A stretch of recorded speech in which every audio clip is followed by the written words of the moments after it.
मंडळी, आपल्या आई वडिलांचे अनंत उपकार असतात, अनंत उपकार आपल्यावर, आणि याची जाणीव प्रत्येकानं पदोपदी ठेवली पाहिजे.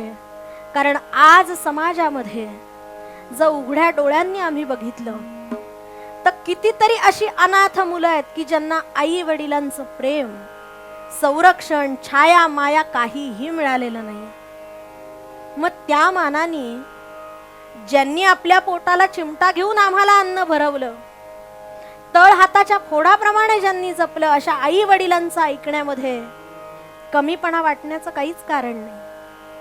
अहो, खरं तर आई वडिलांनी सांगण्याची गरजच येता कामा नये. ते तत्पूर्वीच करणारा तो खरा पुत्र.